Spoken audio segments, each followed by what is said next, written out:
El teléfono sonó a las 9 de la mañana de un martes. Era Sebastián, mi hijo, mi único hijo, el niño que había parido con dolor insoportable 42 años atrás, al que había criado sola, por el que había sacrificado todo. Su voz sonaba diferente, fría, distante, como si estuviera leyendo de un guión que alguien más había escrito. Mamá, te llamo para avisarte que me caso mañana. Ya saqué todo el dinero de tus cuentas bancarias. También vendí la casa. Los papeles ya están firmados. No intentes contactarme. Adiós. Y colgó. Así, sin más. 42 años de amor maternal destruidos en 30 segundos. Me quedé sentada en el sofá, con el teléfono todavía en la mano, mirando la pantalla negra. Y entonces hice algo que ni yo misma esperaba. Empecé a reír. Una risa profunda, liberadora, llena de una ironía que solo yo podía entender. Porque mi hijo no tenía ni idea de lo que realmente acababa de hacer. Sebastián pensaba que era inteligente. Pensaba que me había dejado en la calle, sin nada, vulnerable y destruida. Pensaba que había ejecutado el plan perfecto junto a esa mujer que lo había convertido en alguien que yo no reconocía. Pero lo que él no sabía, lo que nadie sabía excepto mi abogado y yo, era que esa casa que acababa de vender no valía lo que él creía. No le daría lo que esperaba. Y las cuentas bancarias que había vaciado, bueno, digamos que el dinero real estaba en otro lugar, un lugar al que él jamás tendría acceso. Verán, yo no soy una mujer tonta. 67 años en este mundo me han enseñado a leer a las personas, a anticipar traiciones, a protegerme incluso de aquellos que deberían amarte incondicionalmente, especialmente de ellos. Pero antes de continuar, quiero hacerte una invitación muy especial. Suscríbete al canal y deja tu like. Eso me ayuda a saber que me apoyas y disfrutas mis historias. Y comenta aquí abajo desde qué ciudad estás viendo. Ahora, continuemos. Mi nombre es Elena Córdoba, y esta es la historia de cómo mi propio hijo intentó destruirme. Pero también es la historia de cómo yo, una mujer que durante décadas permitió ser pisoteada en nombre del amor maternal, finalmente aprendí que el amor sin dignidad no es amor. Es autodestrucción. Para entender cómo llegamos a ese martes terrible, a esa llamada que cortó el último hilo que nos unía, necesito llevarte atrás en el tiempo, a cuando Sebastián era un niño de ojos grandes y sonrisa fácil, a cuando yo creía que ser buena madre significaba darlo todo, sacrificarlo todo, perdonarlo todo. Ese fue mi primer error, uno de muchos. Quedé embarazada de Sebastián a los 25 años. Su padre, Rodrigo, era un hombre guapo, carismático y completamente incapaz de amar a alguien que no fuera él mismo. Los primeros años de matrimonio fueron una mentira hermosamente envuelta. Rodrigo trabajaba en ventas, o eso decía. En realidad pasaba las tardes en bares, con otras mujeres, gastando dinero que no teníamos en mantener una imagen de éxito que no existía. Cuando Sebastián tenía 5 años, Rodrigo se fue. Simplemente empacó una maleta una madrugada y desapareció. Dejó una nota breve. No estoy hecho para esto. Lo siento. Nunca volvió. Nunca llamó. Nunca envió un peso para ayudar a criar a su hijo. Y yo, devastada pero determinada, juré que Sebastián nunca sufriría por la ausencia de su padre, que yo sería suficiente, que le daría todo lo que necesitara y más. Ese juramento fue el segundo error que cometí. Trabajé 3 empleos simultáneamente durante años. Secretaria en una oficina de abogados de día, limpiando oficinas por las noches, vendiendo cosméticos los fines de semana. Dormía 4 horas si tenía suerte. Mis manos se volvieron ásperas, mi espalda se curvó prematuramente, las canas llegaron antes de los 40. Pero Sebastián nunca careció de nada. Tenía ropa nueva cuando sus compañeros usaban heredada. Tenía juguetes cuando yo comía fideos 3 veces al día. Tenía todo lo material que un niño podría desear. Lo que no tenía, lo que yo no pude darle porque estaba demasiado ocupada trabajando para mantenerlo, era límites, disciplina, la palabra no. Porque cada vez que intentaba corregirlo, cada vez que intentaba enseñarle que el mundo no gira alrededor de una persona, veía los ojos de Rodrigo en su rostro, veía el abandono. Y el miedo a que me odiara, a que me dejara como su padre me dejó, me paralizaba. Así que Sebastián creció sin límites. Aprendió que las lágrimas podían manipularme, que las promesas no necesitaban cumplirse, que mamá siempre perdonaba, siempre cedía, siempre daba una oportunidad más. Y yo, ciega de amor y culpa, alimenté al monstruo que eventualmente me devoraría. Esa llamada del martes no fue el comienzo. Fue el final inevitable de una historia que comenzó décadas atrás, cuando confundí el amor con la rendición total. Pero esta vez, el final sería diferente. Esta vez, yo tenía un plan. Sebastián tenía 7 años cuando robó por primera vez. Fue en el supermercado del barrio. Una barra de chocolate que deslizó en su bolsillo mientras yo pagaba las compras. La señora Marta, la cajera que nos conocía desde siempre, lo vio, pero no dijo nada en ese momento. Me llamó aparte cuando salíamos. «Elena, tu hijo acaba de robar. Vi cómo lo hizo. Deberías hablar con él». Mi primera reacción no fue enojo, fue vergüenza. Vergüenza de que mi hijo, mi precioso niño al que yo le daba todo, hubiera necesitado robar. Vergüenza de que tal vez no estaba siendo suficiente como madre. Esa noche, cuando lo confronté, Sebastián lloró, lágrimas grandes y cristalinas que rodaban por sus mejillas sonrosadas. «Perdón, mami. Es que todos mis amigos tienen chocolates y yo quería uno también. Tú siempre estás cansada y no quería molestarte pidiéndote dinero». Debí enseñarle que robar era inaceptable, sin importar la razón. Debí llevarlo de vuelta a disculparse con la señora Marta y pagar el chocolate con su propio dinero de ahorros. Debí establecer una consecuencia clara y firme, pero en lugar de eso, lo abracé, lo consolé y le compré una caja entera de chocolates para que nunca más sintiera que le faltaba algo. Ese patrón se repitió durante toda su infancia y adolescencia. Cada error se convertía en mi culpa, nunca en su responsabilidad. Sebastián reprobó matemáticas en 3er grado porque la maestra lo tenía entre ojos. Golpeó a un compañero en 5º grado porque el otro niño lo provocó primero. Destrozó el auto que tanto me costó comprarle a los 17 porque la calle estaba resbaladiza y los frenos fallaron. Siempre había una excusa. Siempre había alguien más a quien culpar. Y yo siempre lo creía, o fingía creerle, porque la alternativa era demasiado dolorosa. Aceptar que estaba criando a alguien que no sabía asumir las consecuencias de sus actos. Cuando Sebastián cumplió 18 años, tomé la peor decisión de mi vida. Vendí el pequeño negocio de costura que había construido durante años, mi única fuente de ingreso estable, mi plan de retiro, para pagarle la universidad. Una universidad privada y cara, porque él merecía lo mejor. Le compré un departamento pequeño cerca del campus porque necesitaba independencia.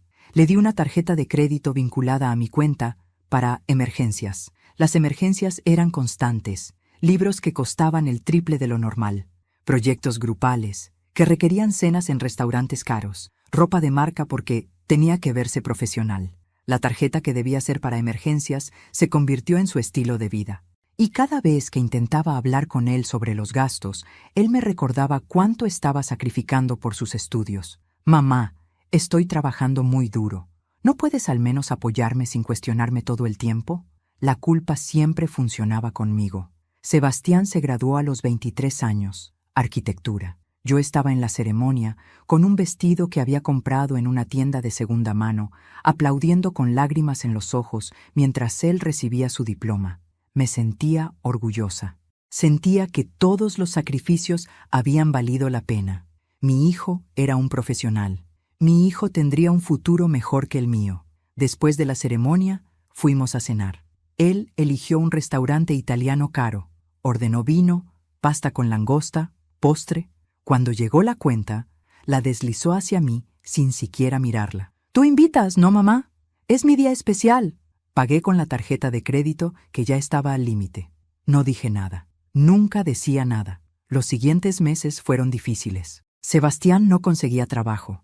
Según él, los estudios de arquitectura solo querían gente con experiencia, pero nadie le daba la oportunidad de conseguir experiencia. Era un círculo vicioso, decía. Mientras tanto, yo seguía pagando su departamento, sus comidas, su transporte. «Solo hasta que consiga algo, mamá. Te prometo que te lo voy a devolver todo». Promesas. Sebastián era experto en promesas vacías. Finalmente consiguió trabajo en un estudio mediano. El sueldo era decente, suficiente para independizarse, pero cuando le sugerí que tal vez era hora de que se hiciera cargo de sus propios gastos, me miró como si lo hubiera traicionado. «¿Me estás echando? ¿Después de todo lo que hemos pasado juntos?» Mamá, yo pensé que éramos un equipo, pensé que tú querías lo mejor para mí. Y ahí estaba otra vez, la manipulación disfrazada de amor filial, el chantaje emocional envuelto en papel de regalo. Y yo, como siempre, cedí. No te estoy echando amor. Solo pensé que querrías más independencia. Él sonrió, me besó la mejilla. Eres la mejor mamá del mundo. No sé qué haría sin ti. Debí saber entonces que nunca se iría, que nunca me dejaría en paz, porque yo no era su madre. Era su fuente inagotable de recursos, su red de seguridad, su excusa perpetua para no crecer. 3 años después, cuando tenía 27, llegó con una noticia. Había conocido a alguien. Se llamaba Camila, y ella, según Sebastián, era perfecta, hermosa, inteligente, ambiciosa. Creo que es la indicada, mamá. Creo que ella es mi futuro. Cuando finalmente la conocí, supe inmediatamente que Sebastián había encontrado a alguien tan tóxica como él, o peor, porque Camila no solo quería usarme, quería destruirme. Y mi hijo, cegado por lo que él creía que era amor, se convertiría en su cómplice perfecto. Camila Ortiz llegó a mi vida en un domingo lluvioso de abril. Sebastián me había invitado a almorzar en su departamento, el departamento que yo seguía pagando, para conocer a alguien especial.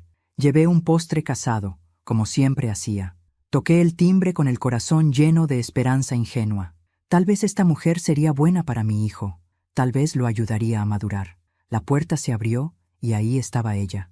31 años, cabello negro perfectamente liso, maquillaje impecable, vestida como si fuera a una sesión de fotos y no a un almuerzo casual.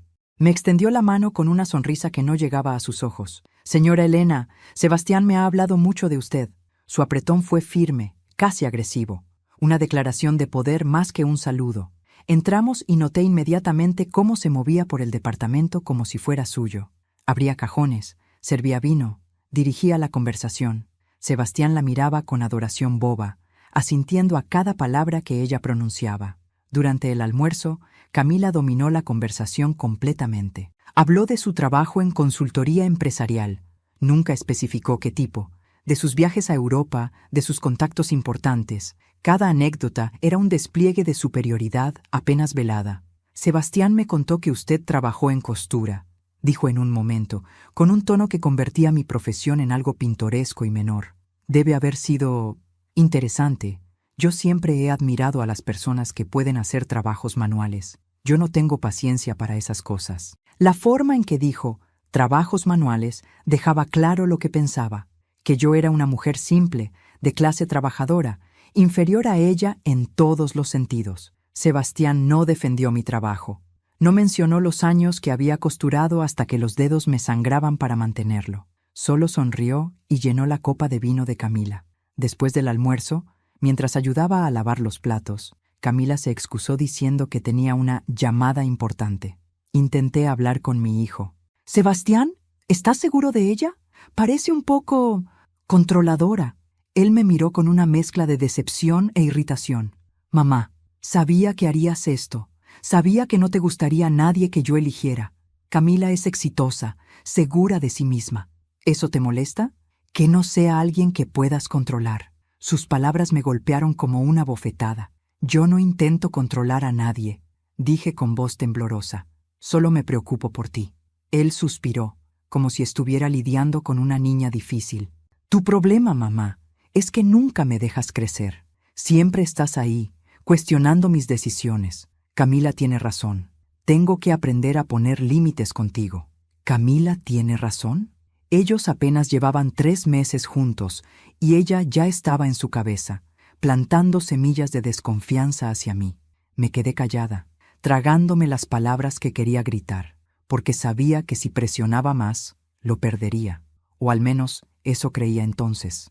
Las semanas siguientes, Sebastián comenzó a distanciarse. Las llamadas se espaciaron, las visitas se cancelaban con excusas vagas. Cuando finalmente lo veía, Camila siempre estaba presente, supervisando cada interacción como un guardián celoso. Y siempre, encontraba formas sutiles de humillarme. «Sebastián, ¿tu mamá siempre viene sin avisar?», preguntaba con tono dulce pero cargado de veneno. «Elena, ese suéter es particular. ¿Es vintage?». Vintage era su forma educada de decir viejo y feo. ¿Todavía vives en ese barrio? Sebastián me dijo que es un poco peligroso. Deberías pensar en mudarte a algo más seguro, aunque supongo que es cuestión de presupuesto. Cada comentario era una puñalada envuelta en falsa preocupación, y Sebastián nunca la detenía, nunca me defendía, solo cambiaba de tema incómodo. 3 meses después de conocerla, Sebastián llegó a mi casa con una noticia. Mamá, Camila y yo vamos a vivir juntos. Ella va a mudarse a mi departamento. Mi estómago se hundió. ¿No crees que es muy pronto?, pregunté cuidadosamente. Él frunció el ceño. Ya empezaste. Sabía que ibas a hacer esto. Camila dijo que no te iba a gustar porque no puedes soportar que yo sea feliz con alguien más. Eso no es cierto, protesté. Solo quiero que estés seguro. Pero él ya estaba en la puerta. ¿Sabes qué, mamá? Necesito espacio. Voy a tomarme un tiempo lejos de ti, solo por un tiempo, para que entiendas que no puedes controlar mi vida para siempre. Y se fue. Mi hijo se fue, dejándome en mi pequeña casa con el corazón partido y la certeza de que había perdido una batalla que ni siquiera sabía que estaba peleando. Camila lo había logrado. Había creado una barrera entre nosotros, y eso era solo el comienzo, porque investigué sobre ella, algo que debía hacer desde el principio, y lo que encontré me heló la sangre. Camila Ortiz no era consultora empresarial. Había sido despedida de 3 trabajos por irregularidades financieras. Tenía demandas pendientes de 2 exparejas por fraude. Y había un patrón claro. Se involucraba con hombres vulnerables, accedía a sus recursos y desaparecía dejándolos en ruinas. Mi hijo era su próximo objetivo, y yo era el obstáculo que ella necesitaba eliminar. Pasaron 2 meses sin noticias de Sebastián. 2 meses en los que cada vez que sonaba el teléfono, mi corazón saltaba esperando que fuera él. Nunca era. Intenté llamarlo. Me enviaba a buzón de voz. Le escribí mensajes. Los leía. Podía ver las marcas de verificación azules, pero no respondía. Era como si hubiera muerto, pero peor, porque sabía que estaba vivo y simplemente había elegido borrarme de su vida. Entonces, una noche de junio, tocaron a mi puerta. Era Sebastián. Lucía cansado, demacrado. «Mamá, necesito hablar contigo». Mi primer instinto fue abrazarlo, pero algo en su postura me detuvo. Lo dejé pasar. Se sentó en el sofá con la cabeza entre las manos. «Necesito dinero. Es urgente». «No, hola. No te extrañé. No, perdón por desaparecer. Solo, necesito dinero». «¿Qué pasó?», pregunté, sentándome frente a él. Sebastián no me miraba a los ojos. «Camila y yo estamos teniendo algunos problemas financieros. Su empresa la despidió injustamente y está demandándolos, pero mientras tanto no tiene ingresos. Yo estoy cubriendo todo, pero mi sueldo no alcanza. Necesito 50,000 pesos. Es un préstamo, mamá. Te lo devuelvo en 3 meses. Lo prometo». 50,000 pesos. Era casi todo lo que me quedaba en ahorros después de años pagando sus gastos. «Sebastián, eso es mucho dinero. ¿No pueden los padres de Camila ayudarla?». Él levantó la vista bruscamente con irritación. «Sus padres están pasando por problemas también. Mira, si no quieres ayudarme, solo dilo. Pero pensé que podía contar contigo. Eres mi madre». Y ahí estaba otra vez, la manipulación perfecta. Convertir su necesidad en mi obligación moral. «Claro que puedes contar conmigo», dije, sintiendo cómo las palabras me ahogaban. «Te lo transfiero mañana». Su rostro se iluminó. Me abrazó rápidamente. «Gracias, mamá. Sabía que podía contar contigo. Te amo». Y se fue, desapareciendo en la noche como un fantasma que solo se materializa cuando necesita algo. Nunca vi ese dinero de vuelta. 3 meses se convirtieron en 6. 6 en un año. Cada vez que preguntaba, había una excusa nueva. «El juicio de Camila se está demorando. Tuve gastos inesperados en el trabajo. Te lo juro que el mes que viene te pago». Eventualmente dejé de preguntar, pero las peticiones no dejaron de llegar. 6 meses después, necesitaba 20,000 para reparaciones del departamento. 4 meses más tarde, 30,000 para una inversión que nos iba a cambiar la vida. Cada vez yo decía que sí. Cada vez él prometía devolverlo. Cada vez era mentira. Mi cuenta de ahorros se evaporó. Empecé a atrasarme en mis propios pagos. Tuve que vender joyas, muebles, cualquier cosa de valor. Pero seguí dándole dinero porque tenía terror de que si le decía que no, desaparecería otra vez. Y la soledad de esos 2 meses sin él había sido tan insoportable que prefería la explotación a la ausencia. Entonces vino la propuesta que debí rechazar. Sebastián apareció un sábado con Camila. Ella nunca había venido a mi casa antes. Eso debió ser señal suficiente de que algo importante estaba por pasar. Se sentaron en mi pequeña sala. Camila llevaba documentos en una carpeta elegante. Elena, comenzó ella con voz profesional, Sebastián y yo hemos estado pensando en tu situación. Vives sola, estás envejeciendo, manejar finanzas puede volverse complicado a tu edad. Tenía 64 años entonces, no era una anciana decrépita. Creemos que sería prudente que Sebastián tuviera poder legal sobre tus cuentas bancarias, solo como precaución, para que si algo te pasa, alguien pueda manejar tus asuntos. Algo en mi interior gritaba, ¡no! Pero Sebastián tomó mi mano. Mamá, es solo por seguridad. No voy a tocar nada, solo quiero asegurarme de que estés protegida. ¿Confías en mí? Sus ojos, los ojos de mi bebé, de mi niño, de mi vida entera, me miraban con lo que parecía amor genuino. Confío en ti, susurré, y firmé los papeles. Ese fue el día que le entregué el cuchillo que eventualmente usaría para apuñalarme. Los meses siguientes fueron un descenso gradual al infierno. Sebastián comenzó a manejar mis finanzas. Decía que estaba optimizando mis gastos. Yo notaba que mi pensión llegaba a una cuenta que ahora él controlaba. Me daba una mesada, así la llamaba, como si yo fuera una niña, que apenas alcanzaba para lo básico. Cuando protesté, Camila intervino. Elena, Sebastián está haciendo esto por tu bien. Tú gastas sin control. El otro día vimos que compraste crema facial de 60 pesos cuando hay opciones de 30. Eso es desperdicio. 60 pesos. Me estaban regañando por gastar 60 pesos en algo que me hacía sentir un poco menos vieja. El aislamiento se intensificó. Mis pocas amigas dejaron de visitarme. Después supe que Sebastián les había dicho que yo estaba confundida y que las visitas la agitaban demasiado. Mis vecinos comenzaron a mirarme con lástima. Camila había esparcido rumores de que estaba perdiendo la memoria, que hablaba sola, que me olvidaba de cosas. La verdad era que nunca había estado más lúcida. Cada centavo robado, cada humillación, cada mentira quedaba grabada en mi memoria con claridad dolorosa. Pero nadie me creía, porque mi propio hijo respaldaba cada mentira de Camila.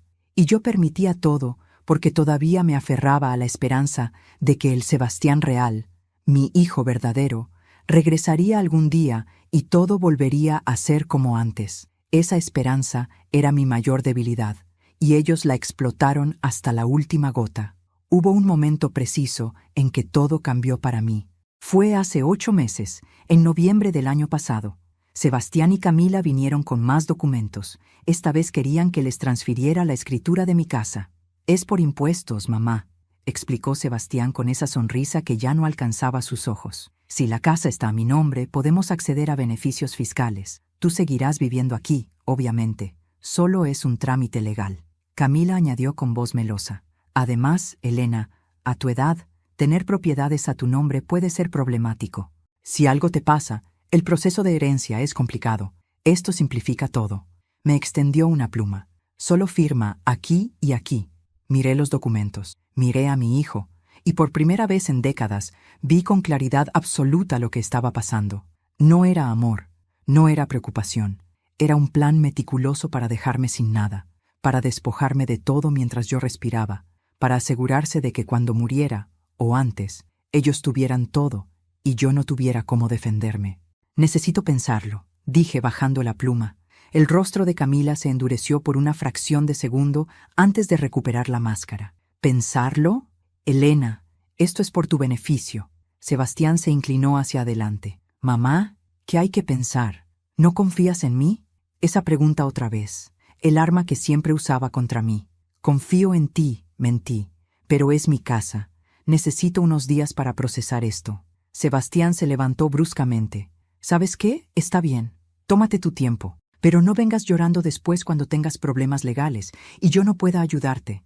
Salieron dejando los documentos sobre mi mesa, un recordatorio silencioso de lo que querían, de lo que eventualmente tomarían. Esa noche no dormí. Me quedé despierta mirando las paredes de la casa que había comprado con el sudor de 20 años de trabajo. La casa que Roberto, mi exesposo abusivo, había tratado de quitarme en el divorcio y que yo había peleado con uñas y dientes para conservar. La casa que representaba mi única seguridad en el mundo. Y entendí que si firmaba esos papeles, estaría firmando mi sentencia de muerte metafórica, tal vez literal. A la mañana siguiente, llamé a Bernardo Suárez, el abogado que me había ayudado con mi divorcio hace 30 años. Bernardo, necesito verte urgentemente y necesito que nadie sepa que nos reunimos. Antes de continuar, dime aquí en los comentarios qué te está pareciendo esta historia hasta ahora y qué harías tú en el lugar de ellos. No salgas del video, porque lo que viene a continuación te va a poner la piel de gallina. Nos encontramos en su oficina 3 días después. Le conté todo. El dinero desaparecido, el control de mis cuentas, el aislamiento, los rumores sobre mi salud mental y ahora la presión para transferir la casa. Bernardo escuchó en silencio, con expresión cada vez más grave. Cuando terminé, suspiró profundamente. Elena, esto es abuso financiero de manual. Tu hijo y su pareja están ejecutando un plan para dejarte sin recursos. Y legalmente, como les diste poder sobre tus cuentas, es complicado revertir. Sentí que el piso se abría bajo mis pies. ¿No hay nada que pueda hacer? Él se inclinó hacia adelante. No dije que no hubiera nada. Dije que es complicado. Pero si actuamos rápido y con inteligencia, podemos protegerte. Durante las siguientes semanas, Bernardo y yo trabajamos en secreto. Primero, creamos una nueva cuenta bancaria en un banco diferente, bajo un nombre corporativo que yo controlaba completamente. Transferí lo poco que me quedaba, apenas 30,000 pesos, a esa cuenta. Sebastián no notó nada porque la cantidad era tan pequeña que probablemente ni la revisaba. Segundo, y más importante, trabajamos en la casa. No puedes simplemente negarte a firmar, explicó Bernardo. Eso los pondrá en alerta y acelerarán sus planes. En cambio, vamos a crear una situación donde si firmas no obtengan lo que esperan. Me explicó el plan. Era complejo, pero brillante.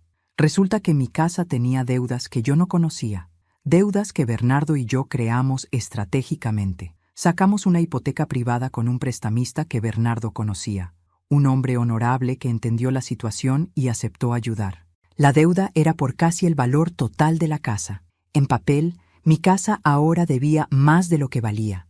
Además, creamos cláusulas especiales en la escritura. Si la propiedad se transfería a cualquier persona distinta de mí en vida, automáticamente se activaban ciertas condiciones. El nuevo dueño asumía todas las deudas inmediatamente, y había penalizaciones fiscales que convertirían la ganancia en una pesadilla financiera.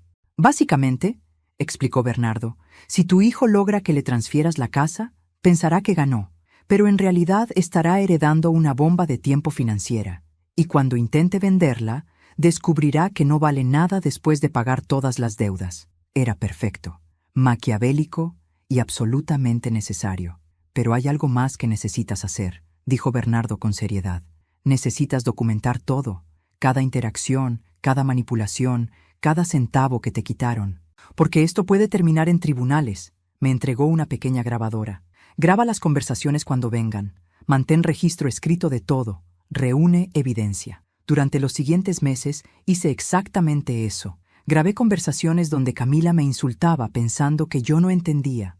Documenté cada retiro sospechoso de mis cuentas. Guardé los mensajes donde Sebastián prometía devolverme dinero que jamás devolvió. Construí un archivo completo de su traición. Y esperé. Esperé el momento en que ellos darían el golpe final. El momento en que pensarían que habían ganado. Ese momento llegó hace 3 días, con esa llamada telefónica que cambió todo. Después de esa llamada del martes, me permití el lujo de reír durante 5 minutos completos. Luego me serví una taza de té. Me senté en mi sillón favorito, el que Camila siempre criticaba por ser anticuado, y esperé. Sabía que no tardaría mucho. Bernardo me había explicado exactamente qué pasaría una vez que Sebastián intentara acceder al dinero y completar la venta de la casa. La primera llamada llegó 4 horas después. No la contesté. Era Sebastián, pero su número apareció 7 veces seguidas en mi pantalla. Luego comenzaron los mensajes. Mamá, llámame urgentemente. Necesito hablar contigo ya. Esto es serio. Contesta el teléfono. Los leí todos con una calma que no había sentido en años. Cada mensaje desesperado era una pequeña victoria. Al día siguiente, Bernardo me llamó. Elena, tu hijo fue al banco. Intentó retirar el dinero de las cuentas que él controla. Hizo una pausa dramática y descubrió que solo hay 2,000 pesos. Según mi contacto en el banco, armó una escena. Gritó que había un error, que faltaban más de 100,000 pesos. Le explicaron que tú habías hecho transferencias legales a otras cuentas, lo cual es tu derecho ya que técnicamente él solo tiene poder de administración, no propiedad del dinero. Está furioso. Sonreí.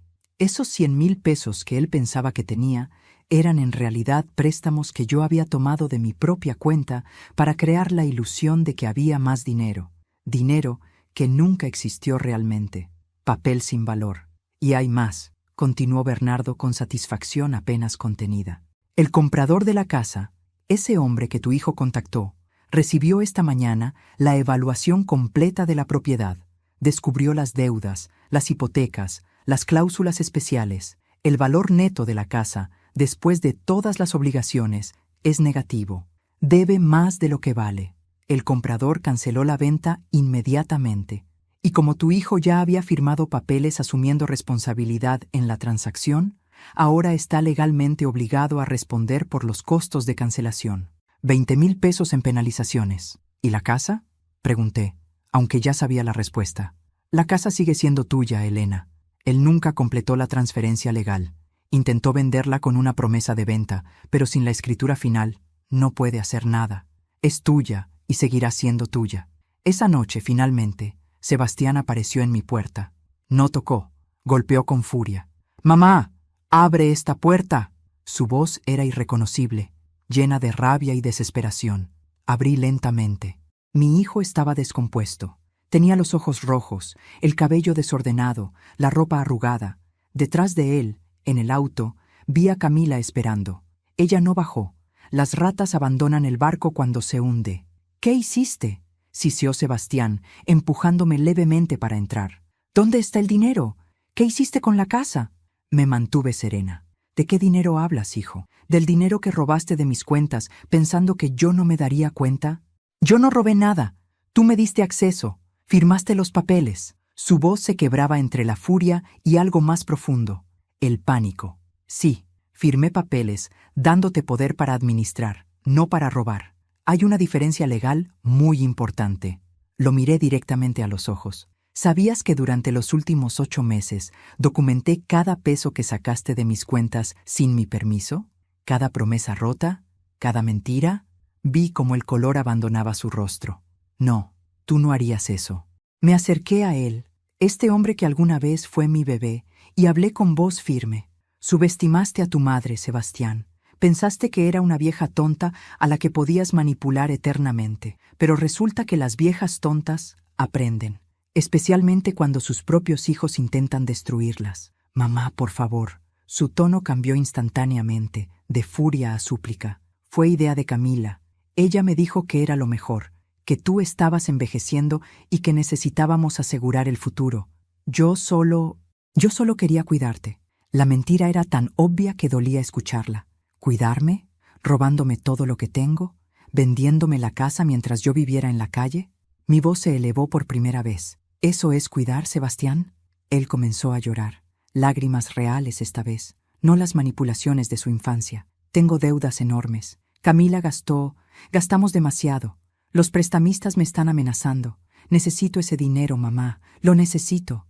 «¿Y yo?», pregunté suavemente. ¿Yo no necesitaba tener un techo sobre mi cabeza? ¿No necesitaba tener dinero para comida, para medicinas, para vivir con dignidad mis últimos años? Silencio. Él no tenía respuesta, porque nunca había pensado en mí. Nunca. Yo siempre había sido un recurso, no una persona. «La casa está llena de deudas que ahora son tu problema si intentas venderla», continué. «El dinero que pensabas que tenía no existe.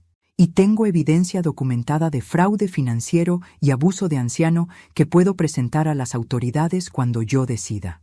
Vi el terror en sus ojos. «Pero no lo voy a hacer. ¿Sabes por qué?». «¿Por qué?», susurró. «Porque a pesar de todo, eres mi hijo. Y quiero creer que en algún lugar profundo, el niño que amé todavía existe». Me sequé las lágrimas que no sabía que estaban cayendo. «Pero necesitas irte ahora.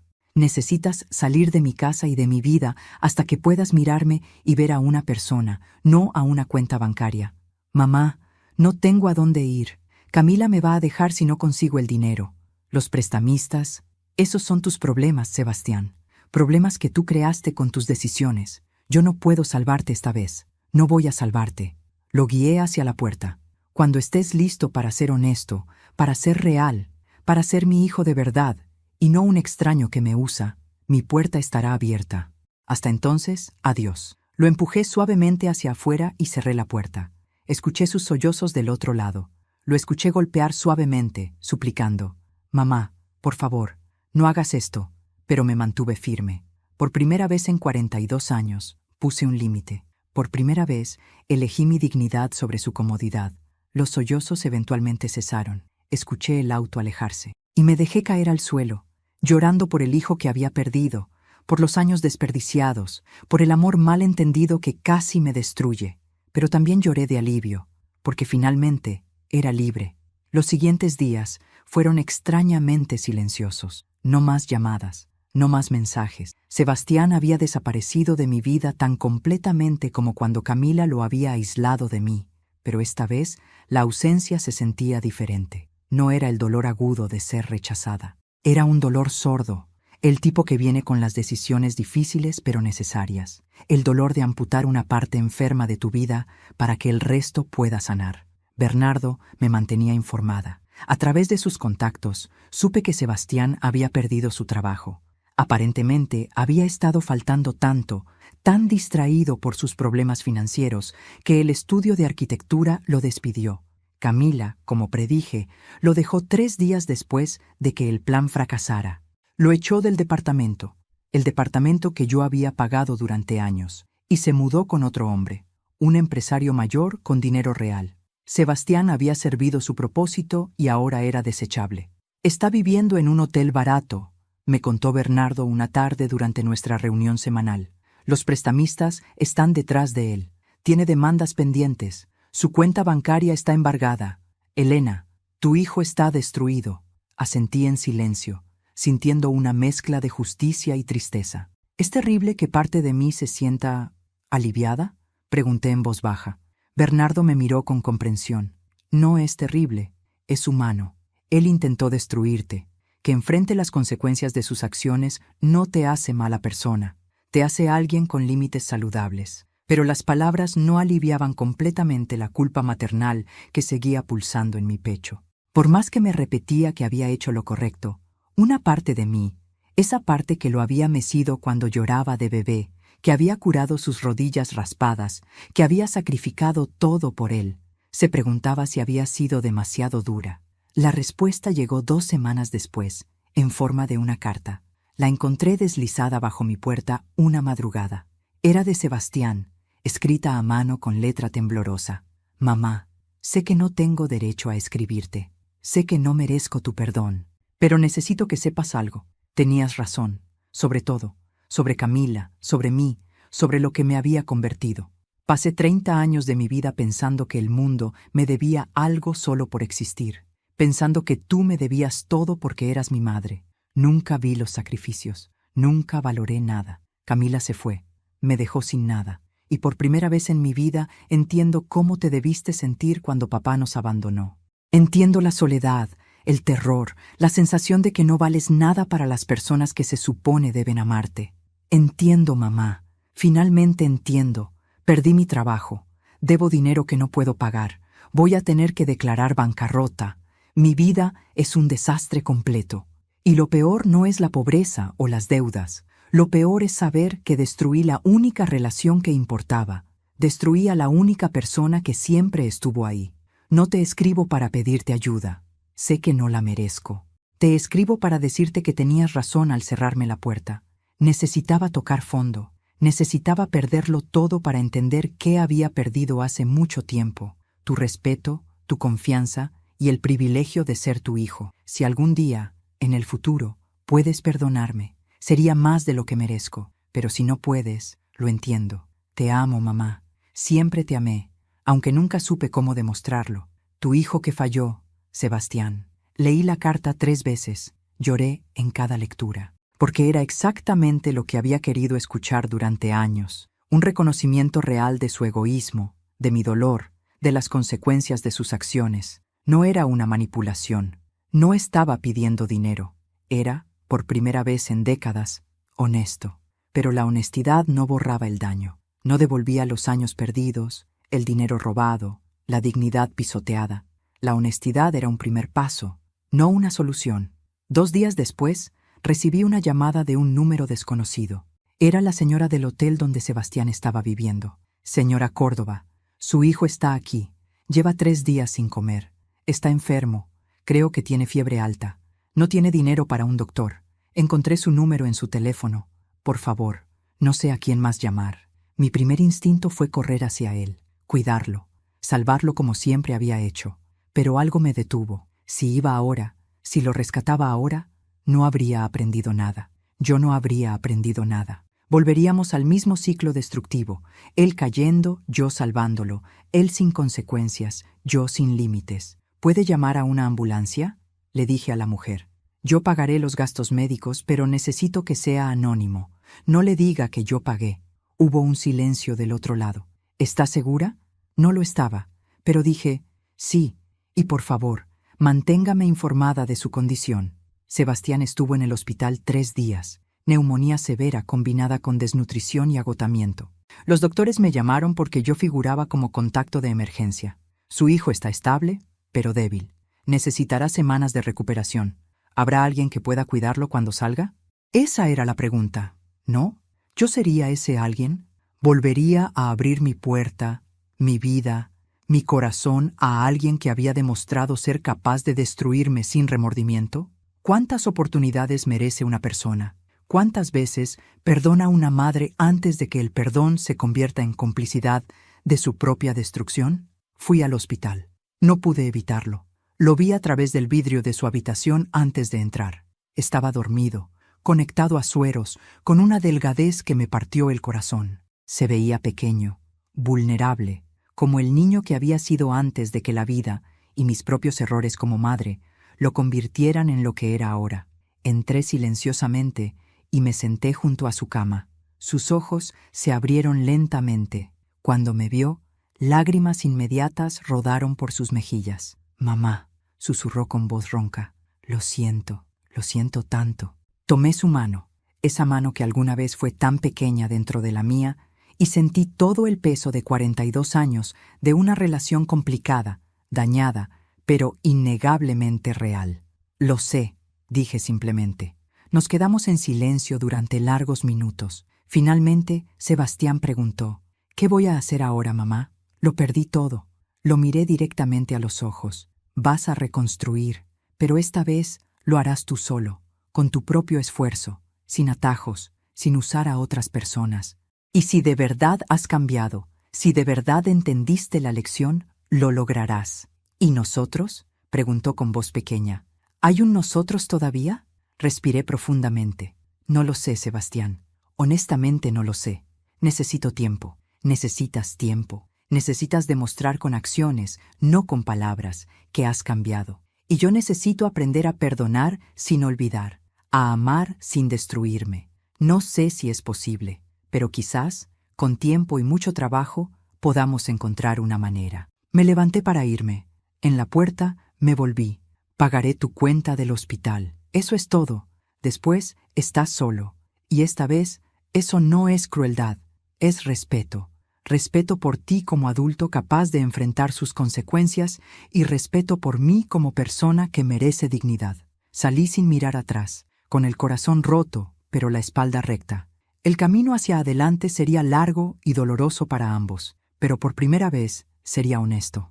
Pasaron 6 meses. 6 meses en los que mantuve mi palabra. Pagué la cuenta del hospital y luego no volví a tener contacto con Sebastián. Fue el periodo más difícil de mi vida, incluso peor que cuando Roberto me abandonó, incluso peor que los años de trabajo extenuante. Porque esta vez yo había elegido la distancia, yo había cerrado la puerta, y cada día me preguntaba si había hecho lo correcto. Bernardo me mantenía informada sin que yo preguntara. «Tu hijo consiguió trabajo en una constructora», me dijo un día. «No es arquitecto ahí.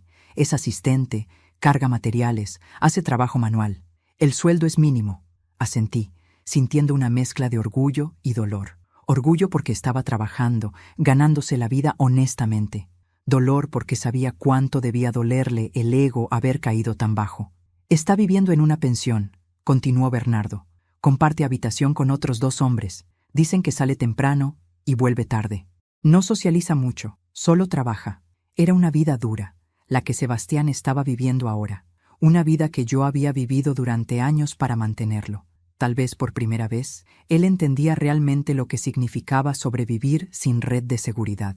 Un martes por la tarde, 3 meses después de su hospitalización, recibí un sobre en mi correo. Dentro había 500 pesos y una nota. Primer pago de mi deuda contigo. Sé que es poco. Sé que tardaré años, pero lo haré. S. No había dirección de remitente. No pedía respuesta. Solo cumplía con una promesa. Al mes siguiente llegó otro sobre.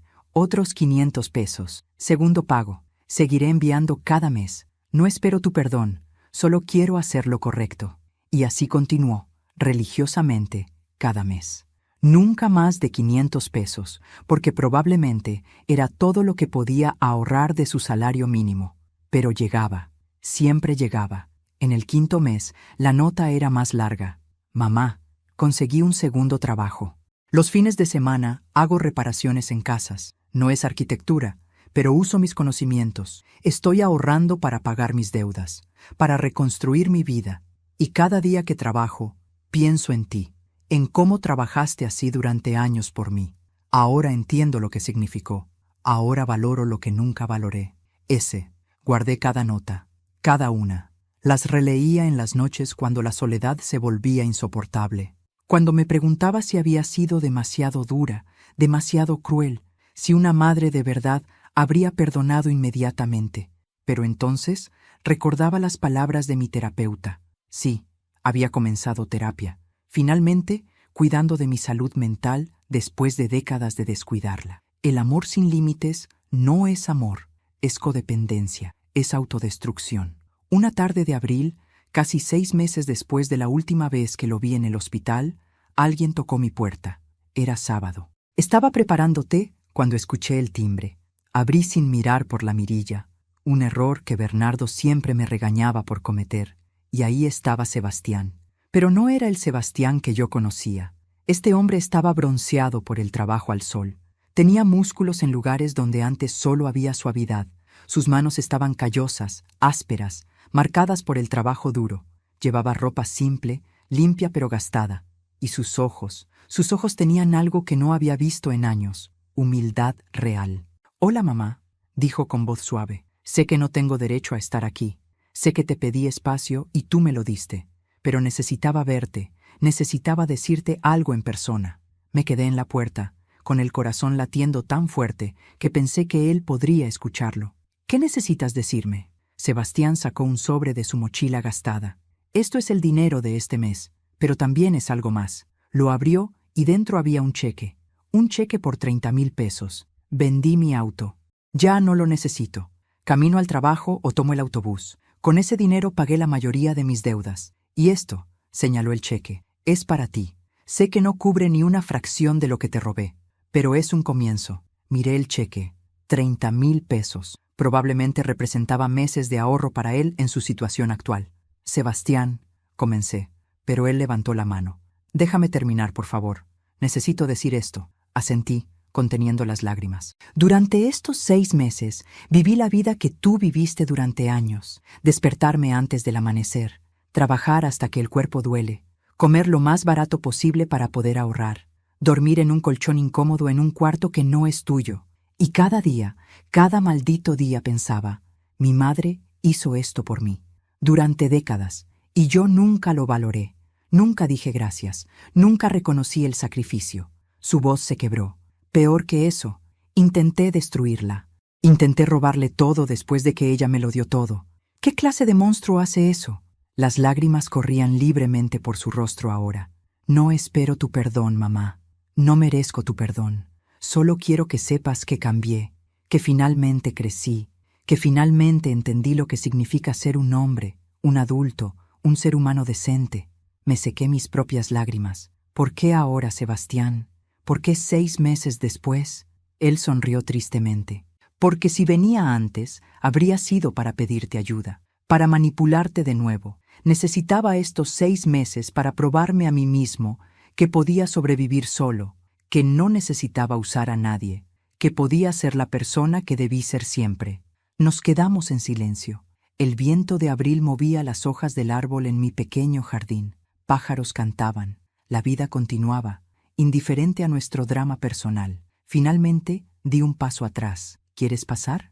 Vi la sorpresa en su rostro. ¿De verdad? Asentí. Para tomar té, para hablar, nada más. No significa que todo está perdonado. Significa que estoy dispuesta a escuchar. Entramos. Preparé té, como lo había hecho miles de veces cuando él era niño. Nos sentamos en la mesa de la cocina, esa mesa donde habíamos compartido tantas comidas, tantas conversaciones. Pero esta vez era diferente. Esta vez había respeto en el aire. Había una distancia saludable, el tipo de distancia que viene con los límites establecidos. Cuéntame sobre tu vida ahora, le dije. Y él habló.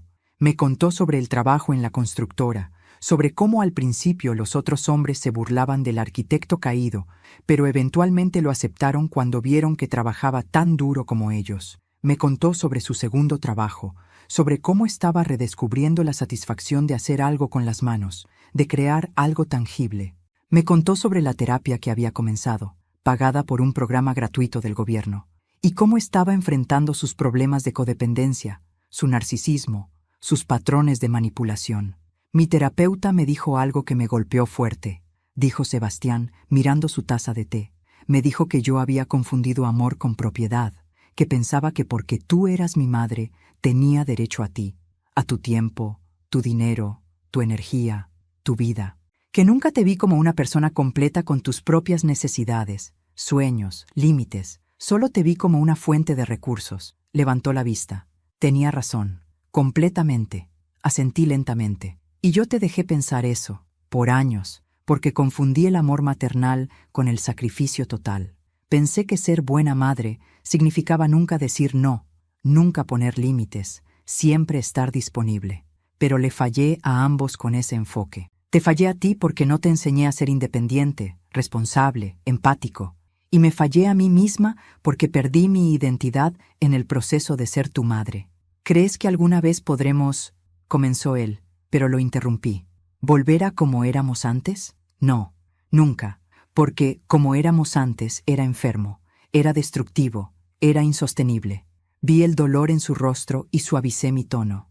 Pero tal vez, con mucho tiempo y mucho trabajo, podamos construir algo nuevo, algo más sano. Una relación donde ambos seamos personas completas, con límites respetados, con expectativas claras, con amor que no destruya. Me gustaría eso, susurró, más que nada en el mundo. Terminamos el té en un silencio más cómodo. Cuando se levantó para irse, le devolví el cheque. Sus ojos se abrieron. Mamá, no. Levanté mi mano. Quédate ese dinero. Úsalo para terminar de pagar tus deudas, para empezar un fondo de emergencia, para construir tu vida. No necesito tu dinero. Nunca lo necesité.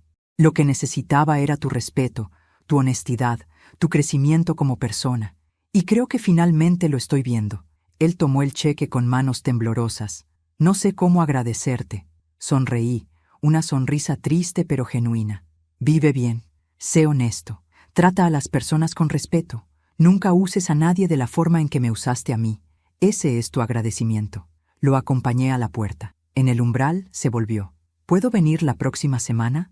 ¿Solo para tomar té de nuevo? Lo pensé cuidadosamente. Una vez al mes, dije finalmente, el primer sábado de cada mes. Podemos tomar té y hablar, pero si vuelves a cruzar un límite, si vuelves a manipular, si vuelves a faltar al respeto, la puerta se cierra, permanentemente. ¿Entiendes? Él asintió vigorosamente. Entiendo, y te prometo, mamá, nunca más, nunca más. Se fue caminando por la calle, su figura alejándose bajo el sol de la tarde. Cerré la puerta y me apoyé contra ella, cerrando los ojos. No sabía si esto funcionaría. No sabía si Sebastián realmente había cambiado o si esto era temporal, una fase que pasaría cuando su vida mejorara. No sabía si yo podría perdonar completamente alguna vez o si la herida siempre estaría ahí. Una cicatriz que duele en los días fríos, pero sabía esto. Había recuperado mi dignidad. Había establecido límites. Había demostrado que el amor no significa autodestrucción, que ser madre no significa ser un mártir, que ayudar a alguien a veces significa dejarlos caer, para que aprendan a levantarse solos. Esa noche, escribí en mi diario algo que mi terapeuta me había recomendado. Hoy vi a mi hijo, el hijo real, no el monstruo en el que se había convertido. No sé si hemos salvado nuestra relación, pero sé que me salvé a mí misma. Y tal vez esa sea la lección que nadie quiere aprender, que a veces el amor más profundo es el que establece límites, que a veces salvar a alguien significa negarse a rescatarlos, que a veces ser buena madre significa permitir que tu hijo enfrente las consecuencias de sus acciones, incluso cuando te destroza hacerlo. Cerré el diario y miré por la ventana a las estrellas que comenzaban a aparecer. El futuro era incierto. La relación con Sebastián era frágil, como porcelana recién pegada que podría romperse con el menor golpe. Pero por primera vez en décadas, respiraba libremente. Por primera vez, no estaba cargando el peso de salvar a alguien que no quería salvarse.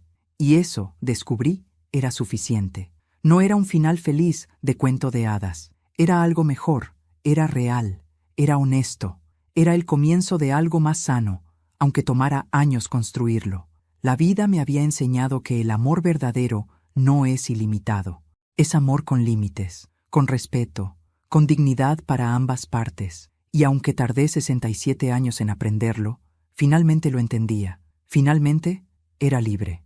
Querido amigo, querida amiga, gracias por acompañarme hasta el final de esta historia. Sé que no fue fácil, sé que te hizo sentir, reflexionar, tal vez incluso recordar tus propias relaciones familiares. Si esta historia tocó tu corazón, si te hizo pensar sobre el amor, los límites y las segundas oportunidades, te pido que presiones el botón de suscripción.